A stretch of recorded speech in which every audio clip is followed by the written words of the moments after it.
Hi guys and good day sa inyong lahat. So, welcome to our dashboard, no? This is the dashboard of Impact Instruments. So, I'm gonna show you, no, kung gaano kadali, no? Less than 10 minutes, no? In three simple steps, meron ka ng vlog, no? So, again, sinabi natin before, no? So, hindi mo kailangan ng website developer, no? Unlike yung mga usual na pag-setup ng vlog, hindi mo kailangan ng website designer, no? So, papakita ko sa inyo gaano kadali no mag-setup ng sarili mong vlog. Usually in online marketing, in online business, no. So ito yung hindrance 'di ba? This is the hindrance no na mahirap mag-setup ng sariling website, no, sarili mong vlog. So this is the answer actually, no. This is our tool. This is Impact Instrument, our vlogging tool, no. So here sa homepage natin, no, makita natin noon there's a training of our coach, Sir Edward Reformina. And here, kung gusto mo na mag-start, no? So, pwede mo na i-click yan. So, dashboard if may vlog ka na. And kung gusto mo na mag-vlog post, no? Kung gusto mo na mag-broadcast sa vlog mo, pwede mo na i-click to. Same time, sa baba, may course summary, no? Create your blog, write, publish your new blog post, no? May help center tayo. So, mamaya tadaan na natin yan. And homework assignment. So, may checklist tayo which you can download, no? Kung ano yung mga dapat mo i-accomplish, no? And, so let's start, no? Create a blog site. So, ito siya. Click natin. Yan. So, here is the features, no? So, meron tayo dyan, site domain. So, like for me, no? Gumawa na ako Pinoy onlinepreneur, no? So here, pwede mong pwede kang pumili kung anong subdomain gusto mo. Impact Instrument, so pinoyonlinepreneur.impactinstrument.com or pinoyonlinepreneur.blogketeer.com or go blog now or myawesomestories.com. So depende yan sa'yo. But again, if you have your own, kung gusto mo talaga customize siya na, like ako yung ginawa ko, yung pinoyonlinepreneur.com lang. So bumili lang ako ng site ng domain name na yon sa GoDaddy. So that's around 500 to 600 pesos a year. So sobrang mura lang yan and pwede mo na siyang i-map. May tutorial tayo how to map your Impact Instrument blog to your custom domain. So yan, pwede mong ilagay dyan Pinoy Onlinepreneur, no? So yan, um, pwede yan yung maging title mo.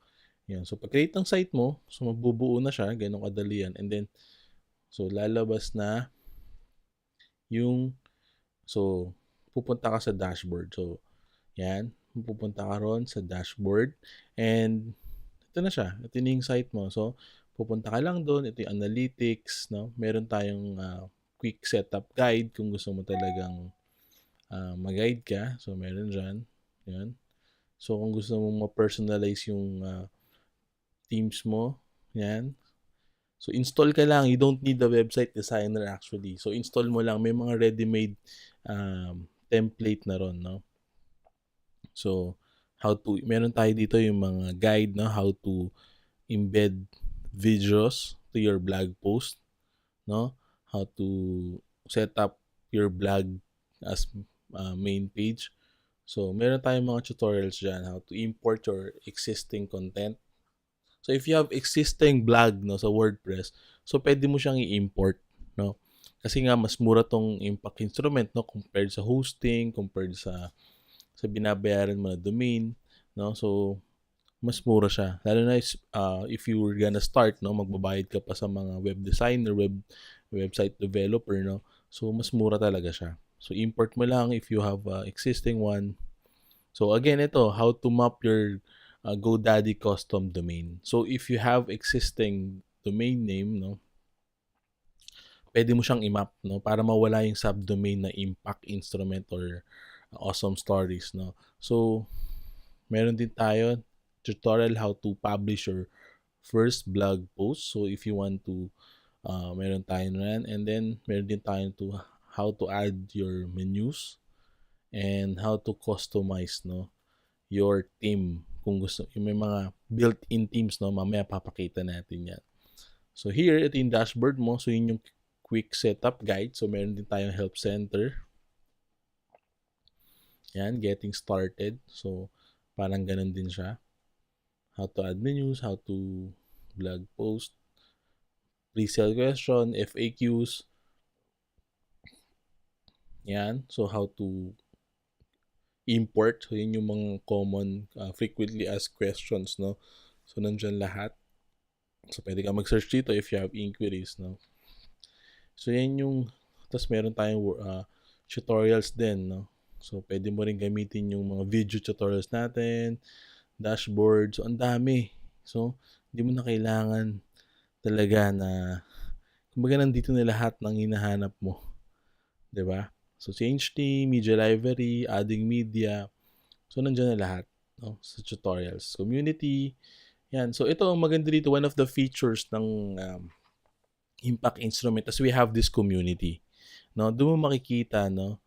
Yung, kunyari, may nag-post na gumagamit ng Impact Instrument. Automatic makikita mo rin siya dito. No? So, yan. So, may gumagamit, si Sai, si Donabel Santos, Cyril Pisinable. So, kumbaga maganda eh. Kumbaga within we have this blogging community na when you post something in your blog, Impact Instrument blog, no, makikita namin dito sa my community. So, I can read your blogs too, no? So, maganda siya. Yan. So, that's our community, no? So, yan. My site. So, in Impact Instrument, you can create up to 2 sites. So, your basic plan, you can create 2 websites, no? 2 blog sites, no? SEO, may keyword search, so you can just these tools, no? Search engine optimization. So may settings diyan naka-built in na, no? Unlike sa WordPress, you need to set this up, no? So pwede mo i-follow. And then analytics, makikita mo rito, no? Like for me, I started no yung Pinoy Onlinepreneur ko, no? So yan yun, no? Yan yung, so yung post ko, I have 3 posts, no? Kaka-start ko lang. Twitter followers, category. So, bawat blog post mo may category din siya, di ba? So, ako yung author, yan. So, you can check the analytics. Very important, ilan yung visitors mo, ilan yung mga nag-comments, ganyan. Tapos, yung my sites mo, dyan mo makikita yung, so, dito makikita mo sa my sites, no? Yung ako, isa pa lang vlogging nagawa ko, that's Onlinepreneur, no? So, you can create, dito lang kadali. If you want to create your blog post, yan. Create ka lang dyan. Add blog post. So I have these are my existing blog posts, no? Yan. So, if you want to add nyo lang. Yan. Tapos, create ka ng title, no? Then, let's say, 8 tips for online marketing. So, yan. This is the subject. Tapos, ang ganda nga nito, may feature siya na instant headlines, no? Copywriter. So, online marketing. Type ka lang kung topic mo about online marketing. So, mag-generate siya ng mga suggested, no? Headlines. Galing. So, sa WordPress, wala nito. So, kailangan pong bilhin yan. But dito, naka-built in na siya, no?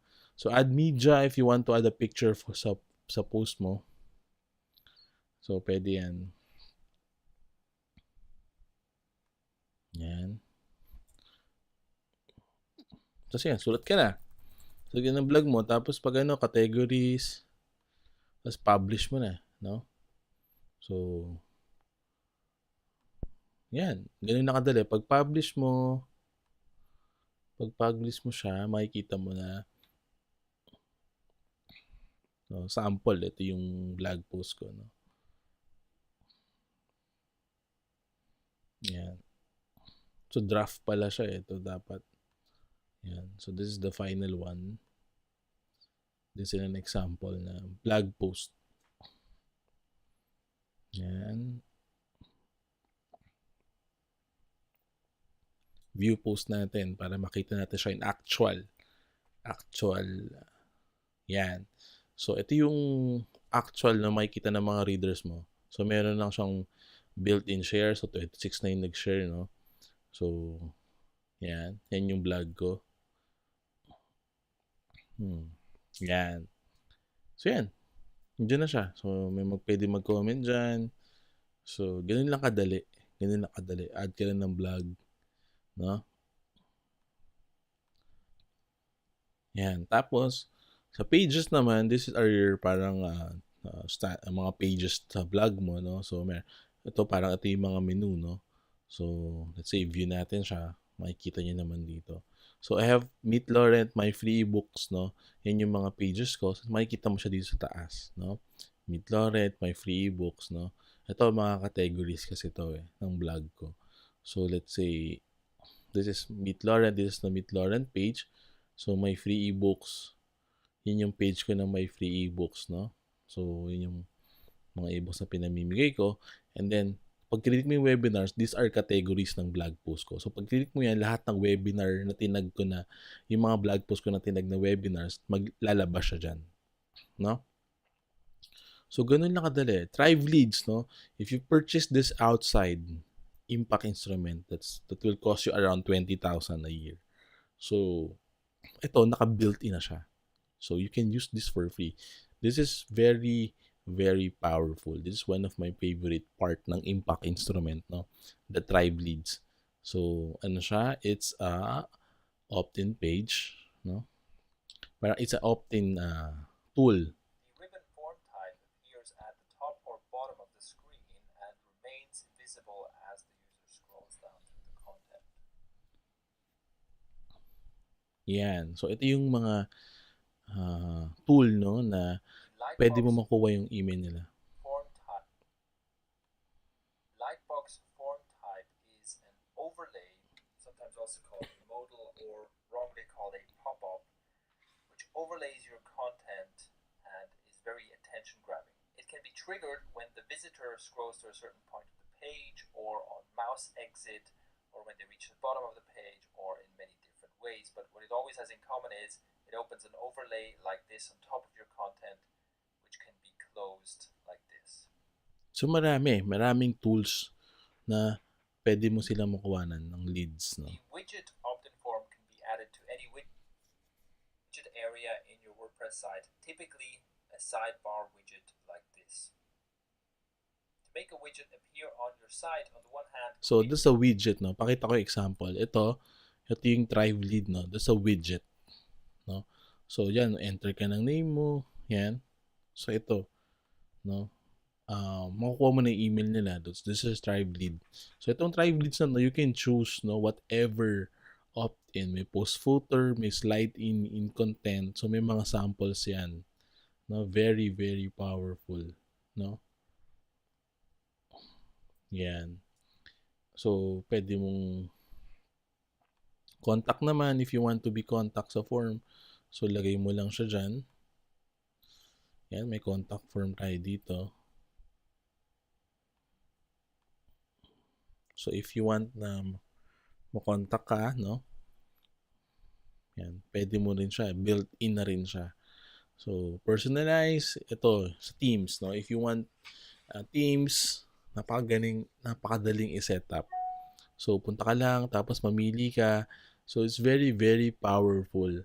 So, meron dyan for blogging, no? If you want to blog about interior, if you're an architect, no? Interior design, if you want to business cafe, so if you want to blog or have a website for coffee shop, may cafe dito, may corporate, digital, so enterprise.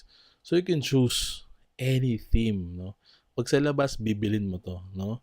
Fitness, blog, depend. So it caters to almost every field, no? Na pwede, no? So, it applies. So, click mo lang dito, internet marketing, lead generation, personal branding. So, if you want sarili mong brand talaga. Real estate, no? So, marami. Plugins, no? Nandiyan na siya lahat. Tools, settings, no? So, media, you can add your ebook, your picture, your videos here. So, nandiyan na. Facebook. So, integrated siya with Facebook, no? So, ganun kadali, no? Actually, parang 2 to 3 steps lang, you have your own blog na, no? So, na-set up mo na siya, ang end product niya here, no? So, when you, ito yung end product na ginawa ko using Impact Instrument, no? So, may mga sidebar na dyan, may opt-in page.